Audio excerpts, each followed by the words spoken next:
Pike, and I'm president of the Clark County Republican Women, and tonight we are gathering for the first time since last September.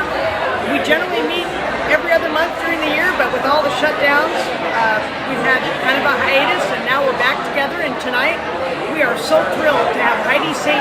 as our keynote speaker, and of course, most people know she's running for U.S. House of Representatives from Washington's 3rd Congressional District. Good evening. Good evening. I'd make this look taller for me.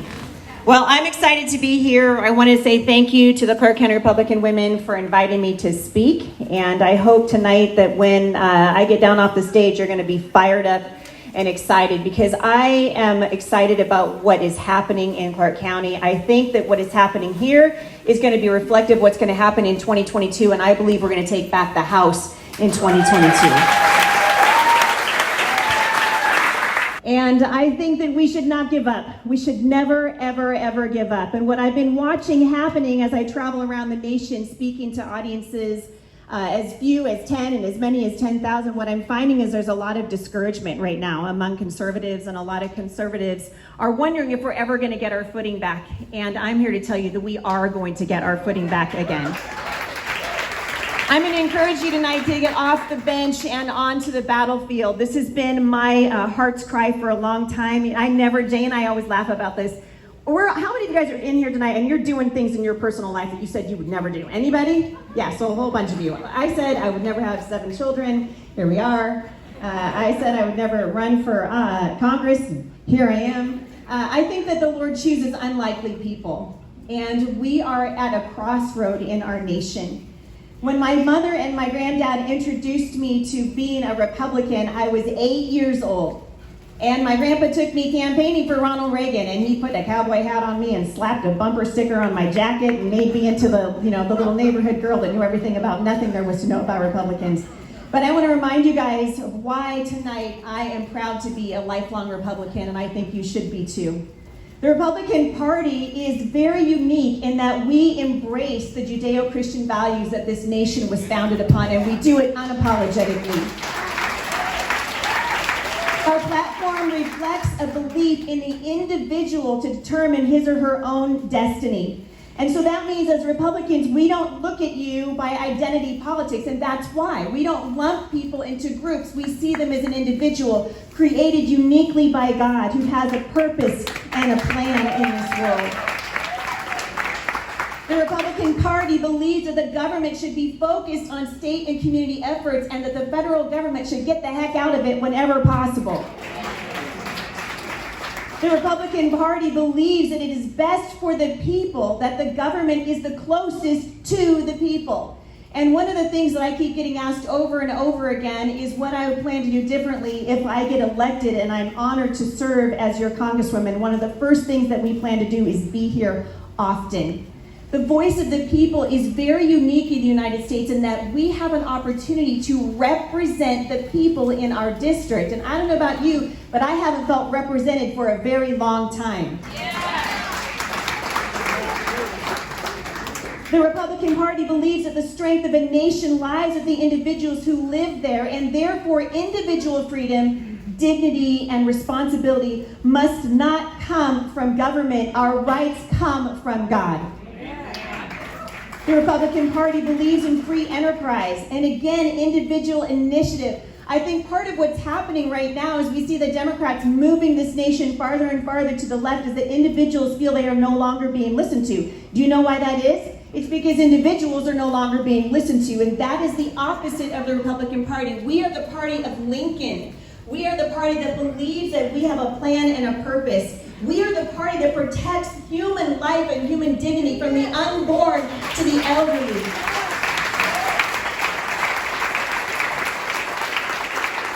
We are the party that abolished slavery. Don't listen to the left. It's amazing to me what I hear coming out of our colleges right now. It's a lie, actually, and I get a pretty big kick out of it whenever I get to talk to college students who want to tell me that we're the party of slavery, and I'm like, no, but I always tell them, did you go to a liberal university? Wait, let me guess. You went to the College of William & Mary. Yes, how did you know? Well, because you got all their talking points. We are not teaching our children anymore the wonderful history of the United States of America. I am proud to be an American.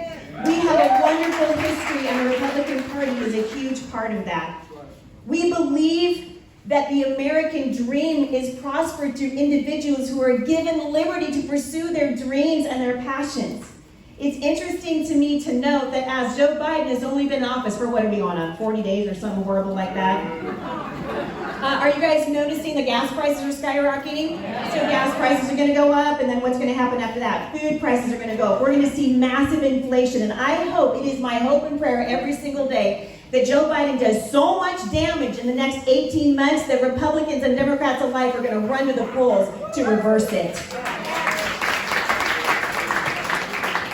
Thanks to Bernie Sanders' rebranding of socialism, we see identity politics taking front and center on the American culture right now. And I'm here tonight to say socialism is our enemy.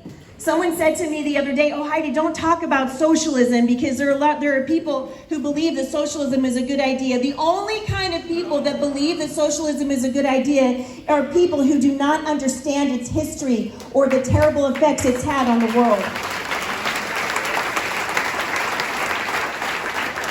A socialist would remove our cherished love of individual liberty and replace it with the desires of the state. Is that what we want? No, we want freedom. In 2018, the word communism was dropped like a blind date that went bad, but Karl Marx is making a comeback. I'm watching this all over the country. About 2 years ago, I did a podcast called Marxism at the Door of America. And since that podcast was recorded, the situation has gone from bad to worse. In 2016, Harvard poll found that around 1 in 6 young voters identified as socialist, and a whopping 1 in 3 said they would support socialism. Hostility to free enterprise is almost as common on the left now as it is on the right. And the people in this room, we must stand against this loudly with whatever platform you have.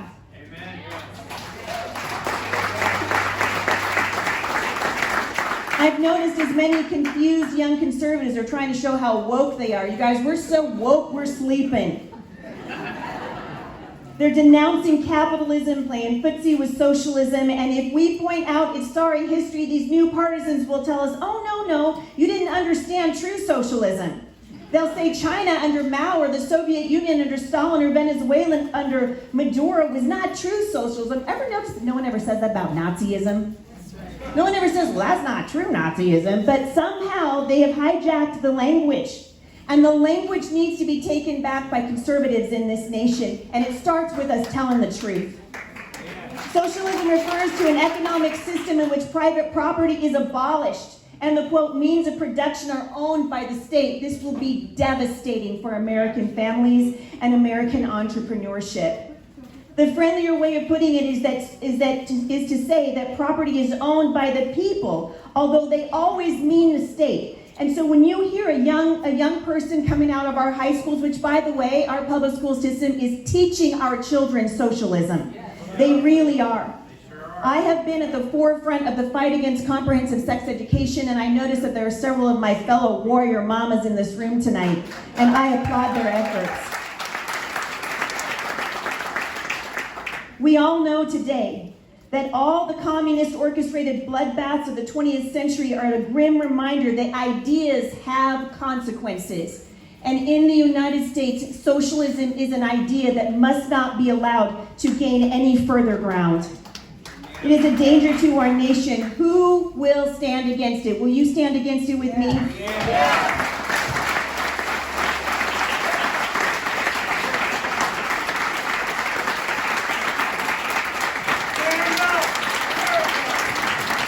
That's right. That's right. That's right. That's right.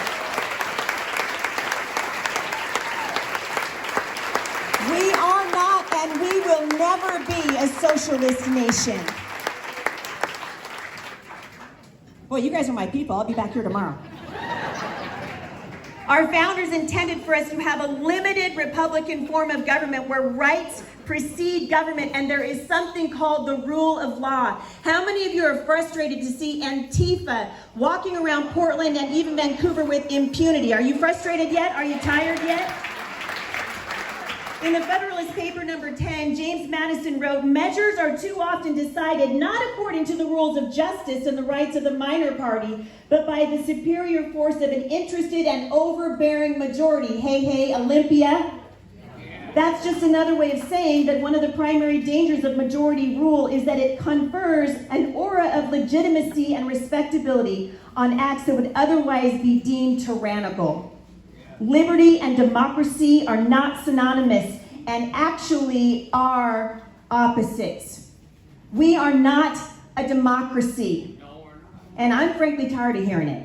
And I think our kids are hearing it from the public school system again. We are not a democracy. We must return to our roots. We are a constitutional republic.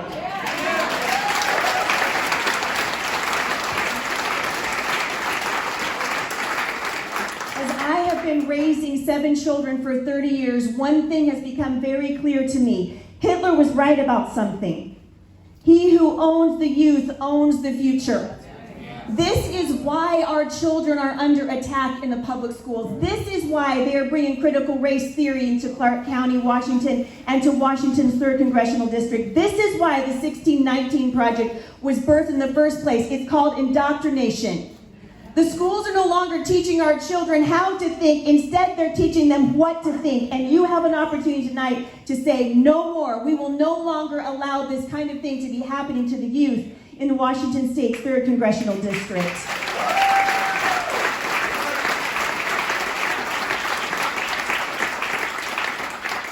What we're watching happening right now is that we are being treated more like a democracy rather than a constitutional republic. And this is starting with our governor, Jay Inslee, who needs to be voted out loudly as soon as possible. I don't know about you guys, but I'm angry. I'm angry at what they're doing in our schools. I know what, I got stuff to do. When Liz said, "Are you going to run?" I was like, "Oh, no. I got a business to run and a podcast to do, and I'm traveling for a living, and I happen to love living in Battleground, Washington. I don't like the idea of going to the swamp, but you know what? This is a wartime appointment. We need to get off the bench and onto the battlefield." The United States Constitution has put many protections against, quote, "the tyranny of the majority." Specifically, it protects the unalienable rights of the people from an overreaching government that would lock you down and make sure that you could not provide for your own families. This is illegal. This is wrong, and we must stand against it. Congress cannot establish a religion or prohibit the free exercise thereof. That is the First Amendment. Congress cannot prohibit free speech. I don't know if you've noticed, but free speech is under attack in this nation right now. And we must not stand for it. What I've noticed, and this has grieved me so much, and I have gone to my knees in prayer about this, we have been overtaken in this country by a spirit of fear. The Bible teaches us that fear is a spirit, and that God didn't give that spirit to you, rather power, love, and a sound mind. And if we are going to advance in the culture and stop losing ground, that's what we need to do.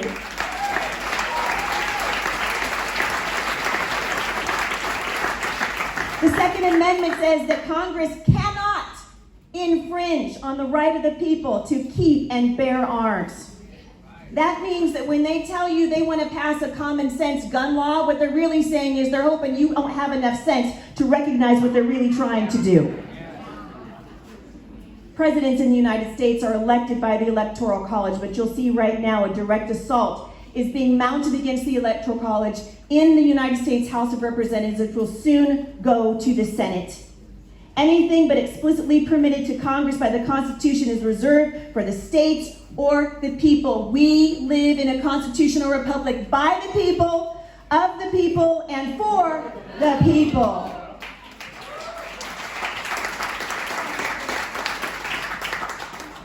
We must return to our roots. We must know our history. I have been begging parents and grandparents to get a history book and read it to your children. Let them know that we have a history in this country that we should be proud of. And if we're going to move forward the way that the founding fathers intended, our children need to understand why it was worth sacrificing for and that it is still worth sacrificing for. We must protect our hearts, the hearts and minds of our children. You guys, your involvement in this is critical. I've been asking myself, how did we get to where we are? Why are we in this position right now? And I'm not trying to hurt your feelings, but it's because we've been sitting on the sidelines for too long. We don't know how to fight. Conservatives, we suck at it. That's the truth. We got to learn.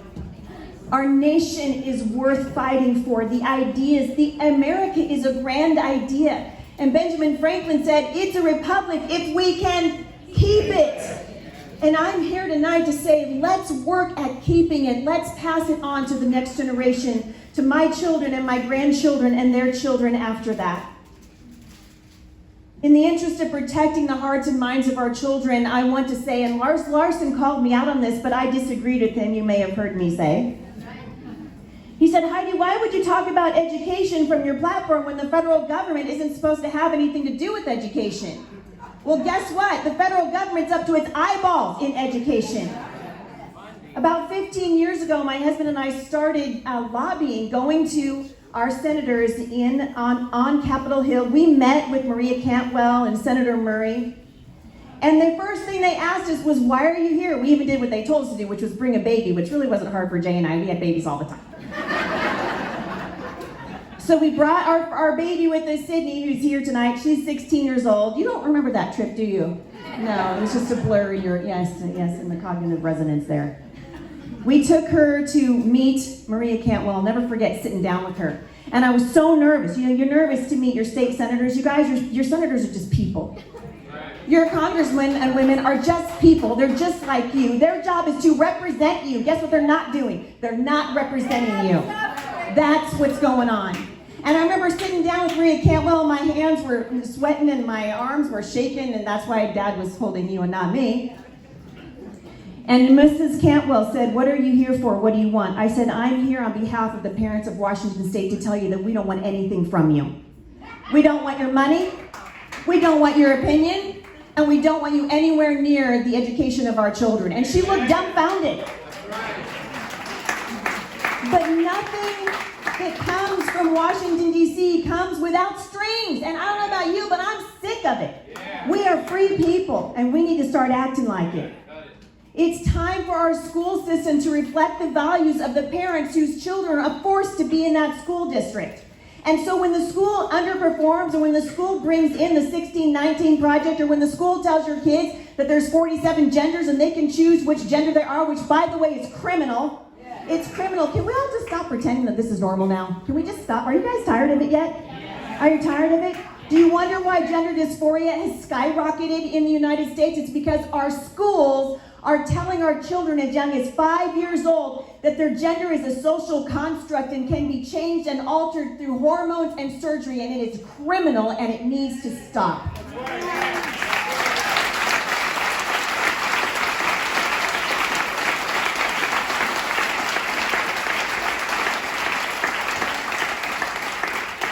I believe, and this is a message I will take with me everywhere I go, should I be privileged enough to represent my friends and neighbors in the community that my husband and I have been raising our children in for the last 25 years. Clark County.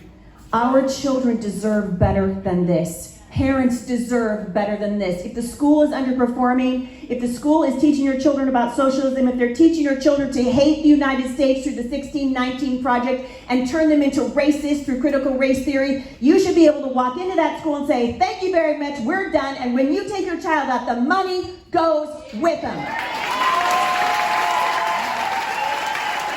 I don't want to hear from you when it's too late. I want to hear from you at the moment that you see something's going on. The minute you go, man, I don't know, something doesn't smell right. Come and talk to your state representative. That's what they're there for. I'm not there to lead you.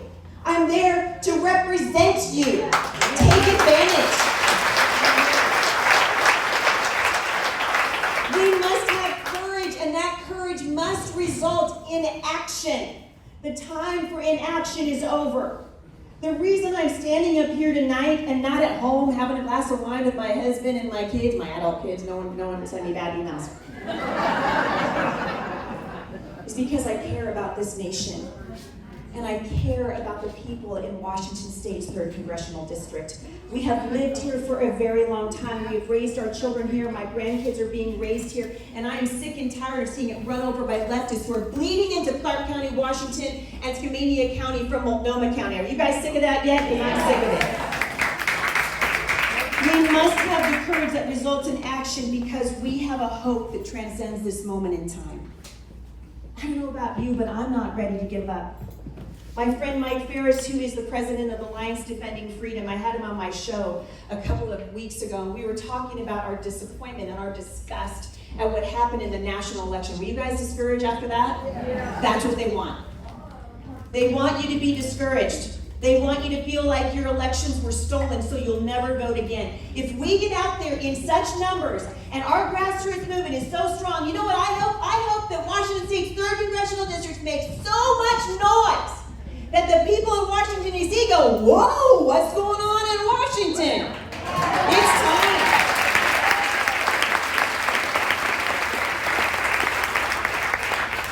I'm not running to go to Washington, D.C. and leave a small footprint. Our footprint's been small enough. I'm going to move the needle back toward a true representative government and away from socialism. Listen, you guys. The left controls the language in our nation, and control of the language is control of thought. We must take back the narrative. Have you noticed that they're hijacking our language? Have you noticed that you gotta be woke if you wanna be heard? This is wrong. I'm running to take back the narrative from stolen and hijacked terminology to honesty, integrity, grace, and grit. I am hoping that patriotism becomes the passion of the people in Washington State's 3rd Congressional District once more. We are a free people. We are free. We are free to share our thoughts. We are free to say, no, you can't teach that to my children. We are free to say, no, we want energy independence. I am sick and tired of listening to radical environmentalists who care more about pigeons than people.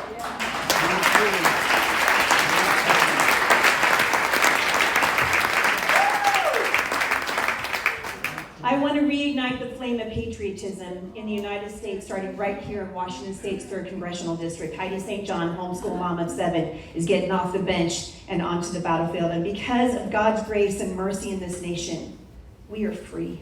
Amen. We are free if we can keep it. I want to close tonight with the words of one of my favorite presidents, only to have been eclipsed by President Trump, who I loved his policies. And did you guys hear his speech the other night? Do you miss him yet? District, and it would be my honor to represent you in Washington, D.C. And I will end with Ronald Reagan's first inaugural address, not the whole thing because that would take too long, but a part of it. He said, "It is my intention to curb the size and influence of the federal establishment and to demand recognition of the distinction between the powers granted to the federal government and those reserved to the states and to the people. All of us need to be reminded that the federal government did not create the states. The states created the federal government. And now, so there will be no misunderstanding, it is not my intention to do away with government. Rather, it is my intention to make it work. Work with us, not over us. Stand by our side, not ride our back." Don't you miss him? Do you miss him yet? Yes. Government can and must provide opportunity, not smother it. Foster productivity, not stifle it. If we look to the answer as to why for so many years we achieved so much and prospered as no other people on earth, it was because here in this land we unleashed the energy and individual genius of man to a greater extent than has ever been done before. Freedom and the dignity of the individual have been more available and assured here than in any other place on earth. The price for this freedom has at times been high, but we have never been unwilling to pay that price. It is no coincidence that our present troubles parallel and are appropriate and proportionate to the intervention and intrusion in the lives that result from unnecessary and excessive growth of government. It is time for us to realize that we are too great a nation to limit ourselves to small dreams. We are not, as some would have us believe, doomed to an inevitable decline. I do not believe in a fate that will fall on us no matter what we do. I do believe in a fate that will fall on us if we do nothing. And so, with all the creative energy at our command, let us begin an era of national renewal. Let us renew again our determination, our courage, and our strength. And let us renew our faith and our hope. America is an idea that we can all be proud of. Thank you guys so much.